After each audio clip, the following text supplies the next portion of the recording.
Kaum ibu rahimakumullah, berbicara tentang hijrah. Hijrah ini artinya adalah berpindah. Tahun Islam atau kalender Islam dihitung dari hijrahnya Nabi sallallahu alaihi wasallam dari kota Mekah menuju kota Madinah Al-Munawwarah. Sejak kapan tahun Islam itu ditetapkan dari hijrahnya Nabi sallallahu alaihi wasallam? Penetapan itu terjadi pada masa Khalifah Umar bin Khattab radhiyallahu anhu. Jadi pada masa Nabi sampai kepada masa Khalifah Abu Bakar As-Siddiq, itu kita orang Islam belum memiliki tahun khusus. Jadi belum ada tanggal. Sejak kapan penanggalan dalam Islam ini ditetapkan? Adalah dari masa Sayyiduna Umar bin Khattab radhiyallahu anhu. Apa penyebab sehingga dalam Islam ini perlu ditetapkan sebuah atau suatu penanggalan? Karena ada beberapa surat yang masuk kepada beberapa khalifah atau gubernur pada saat itu. Di antaranya adalah gubernur Abu Musa Al-Ash'ari yang kala itu menjadi gubernur Basrah. Dia ada menerima salah satu surat, di mana isi suratnya surat tuan yang tidak bertanggal dan tidak bertahun telah kami terima, katanya. Nah, inilah di antara penyebab sehingga umat Islam perlu menetapkan penanggalan khusus milik umat Islam. Nah, maka diadakanlah musyawarah oleh Khalifah Umar bin Khattab. Dari mana penanggalan Islam ini kita hitung? Dalam musyawarah itu datang beberapa usulan. Ada yang mengusulkan kita hitung tahun Islam ini dari saat Nabi diangkat menjadi Rasul pada umur 40 tahun. Ada pula yang mengusulkan kita hitung tahun Islam ini dari peristiwa Isra dan Mi'rajnya Nabi sallallahu alaihi wasallam. Karena itu adalah peristiwa penting dan peristiwa yang sangat bersejarah dalam Islam. Lalu datang usulan dari Sayyiduna Ali bin Abi Talib. Beliau mengusulkan bahawa kita hitung tahun Islam ini dari peristiwa hijrahnya Nabi, berpindahnya Nabi bersama kaum muslimin secara besar-besaran dari kota Mekah menuju kota Madinah Al-Munawwarah. Dan yang diputuskan oleh Khalifah Umar bin Khattab adalah usulan yang datang dari Ali bin Abi Talib. Maka dihitunglah tahun Islam ini dari peristiwa Isra, dari peristiwa hijrahnya Nabi sallallahu alaihi wasallam dari kota Mekah menuju kota Madinah Al-Munawwarah. Dijelaskan oleh ulama kenapa Khalifah Umar bin Khattab tersentuh hatinya sehingga menetapkan tahun Islam ini dari peristiwa hijrahnya Nabi dari kota Mekah menuju Madinah. Karena peristiwa hijrah ini adalah peristiwa dibedakannya antara yang hak dengan yang batil. Jadi mana yang benar, mana yang batil, dengan peristiwa hijrah itu menjadi terbedakan. Dan lebih dari itu kaum ibu, bahawa dalam peristiwa hijrah itu, dalam kata-kata hijrah itu mengandung makna yang luar biasa untuk kita pahami dan kita terapkan dalam kehidupan kita. Hijrah yang artinya berpindah bisa dikelompokkan menjadi dua jenis hijrah. Yang pertama disebut dengan hijrah makani atau hijrah fisik, hijrah tempat. Yang kedua disebut dengan hijrah maknawi. Apa itu hijrah maknawi? Hijrah mental. Kita uraikan satu persatu. Yang pertama adalah hijrah makani, hijrah fisik, hijrah tempat. Apa maksud hijrah makani ini? Berpindahnya kita dari satu tempat menuju tempat yang baru. Jadi kalau tempat yang berpindah, maka itu namanya hijrah makani. Makani artinya tempat. Dan hijrah makani atau hijrah fisik ini beberapa kali dilakukan oleh Nabi sallallahu alaihi wasallam bersama para sahabat atau kaum muslimin. Jadi hijrah Nabi itu bukan hanya sekali, kaum ibu. Bukan hanya sekali dari kota Mekah menuju Madinah saja, tidak. Ada beberapa kali hijrah tempat yang dilakukan oleh Nabi sallallahu alaihi wasallam bersama para sahabatnya.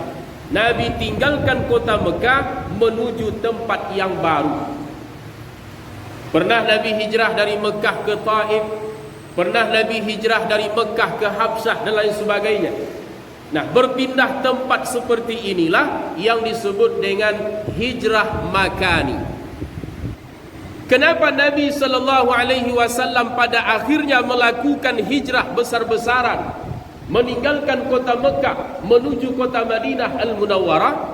Ada beberapa alasan Nabi sallallahu alaihi wasallam mengambil keputusan hijrah besar-besaran itu. Dan alasan yang paling utama adalah bahwa Nabi memandang kota Mekah tidak kondusif lagi bagi Islam dan bagi umat Islam. Karena orang yang ikut dengan dakwah Nabi menyatakan diri masuk Islam bersyahadat, maka oleh kafir Quraisy itu disiksa, dianiaya. Nah, sehingga kota Mekah dipandang oleh Nabi tidak aman lagi bagi Islam dan bagi umat Islam. Maka Nabi memutuskan kita perlu hijrah, kita perlu meninggalkan kota Mekah ini menuju kota yang lebih aman bagi kita untuk menjalankan syariat Allah. Maka dari sini dapat kita pahami, kaum ibu, perlukah kita melakukan hijrah makani saat ini? Tergantung bagaimana lingkungan kita hari ini. Jadi kalau ada misalnya lingkungan tempat tinggal kita hari ini tidak mendukung kita untuk melaksanakan syariat-syariat Allah, maka perlu dilakukan hijrah tempat. Misal lingkungan tempat tinggal saya ini, Pak Ustadz, maaf saudara non muslim kebanyakan, sehingga untuk menegakkan syiar agama ini, Pak Ustadz, sulit, berat. Atau di tempat tinggal saya ni, Pak Ustadz, saya tidak bebas untuk melakukan ajaran-ajaran agama. Kalau memang seperti itu kondisinya dan tidak ada cara lain, maka saat itu dalam kondisi seperti itu kita mesti melakukan hijrah makani, hijrah tempat. Tapi rasanya untuk kita di Indonesia ni, undang-undang kan menjamin setiap kita ya boleh dan bebas melaksanakan ibadah sesuai dengan keyakinan kita masing-masing. Tapi kalau itu ada, nah maka mau tidak mau harus kita lakukan hijrah makani atau hijrah tempat. Ini yang pertama. Yang kedua, kaum ibu, adalah hijrah maknawi. Hijrah maknawi itu adalah hijrah mental, hijrah non fisik. Jadi yang berpindah itu bukan tempat kita, yang berpindah itu bukan fisik kita, tapi apa? Mental, keadaan. Berpindah dari keadaan yang buruk menuju keadaan yang baik. Berpindah dari keadaan yang sudah baik menuju ke yang lebih baik. Ini disebut dengan hijrah maknawi, hijrah mental. Hijrah inilah yang harus kita laksanakan untuk saat sekarang ini. Kita harus melakukan perubahan-perubahan setiap waktu ke arah yang lebih baik, sesuai dengan apa yang disebutkan oleh Nabi sallallahu alaihi wasallam dalam hadis.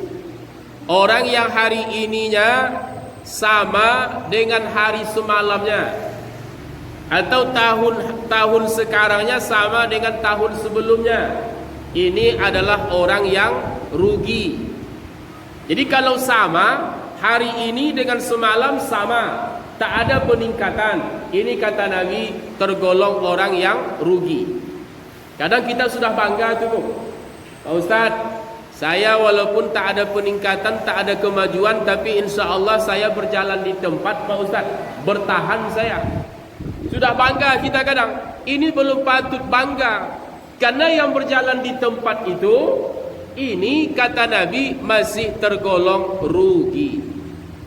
Kemudian yang lebih parah, orang yang hari ininya lebih buruk dibandingkan hari semalamnya.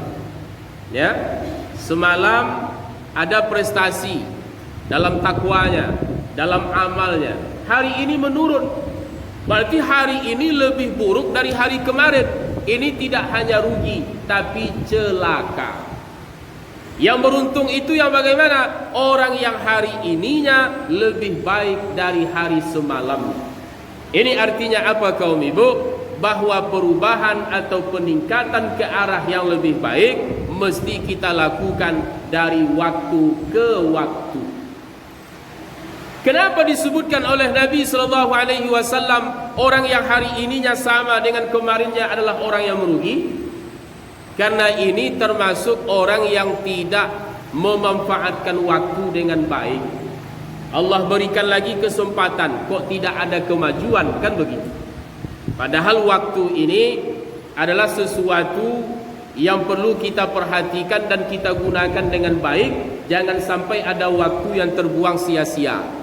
Lihat di dalam Al-Quran, Allah Subhanahu wa ta'ala beberapa kali bersumpah dengan waktu ini. Wal asri, demi waktu asar atau demi masa. Wad duha, demi waktu duha. Wal fajri, demi waktu fajar. Wad nahari, demi waktu siang. Wal laili, demi waktu malam. Ini semua Allah bersumpah dengan waktu. Kenapa Allah bersumpah dengan banyak waktu di dalam Al-Quran? Ini menunjukkan bahawa waktu adalah sesuatu yang harus kita perhatikan, sesuatu yang tak boleh kita sepelekan. Ingat, satu detik waktu yang kita lalui itu tidak akan pernah terulang di masa-masa yang akan datang. Jadi kaum ibu, jangan sampai kita orang mukmin ini ada yang kebingungan mau buat apa. Tak tahu lagi Pak Ustaz apa yang mau dibuat. Ini salah ini. Mestinya seorang mukmin itu dia tak cukup waktu untuk memperbanyak bekal, untuk memperbanyak amal saleh guna mencapai kebahagiaan di akhirat kelak. Karena waktu di dunia ini amat sangat-sangat sebentar. Inilah kaum ibu rahimakumullah, sekilas tentang hijrah. Mudah-mudahan setiap kita bisa melakukan hijrah, terutama adalah hijrah maknawi, hijrah non fisik. Keadaan kita yang kita buat berpindah dari yang sudah baik barangkali menuju ke yang lebih baik. Apalagi tentang solat kita, pasti ada hal yang harus kita tingkatkan dari solat kita. Jangan kita anggap solat kita ini sudah pada tingkat yang paling sempurna. Belum, masih jauh. Pasti banyak hal yang harus kita tingkatkan dari solat kita, di mana solat adalah ibadah pokok, ibadah yang paling utama, ibadah penentu untuk ibadah-ibadah yang lain. Mudah-mudahan di tahun yang akan datang Allah Subhanahu wa ta'ala memantapkan iman dan takwa kita. Allah tetapkan hidayah atau petunjuknya di dalam hati kita. Amin ya rabbal alamin.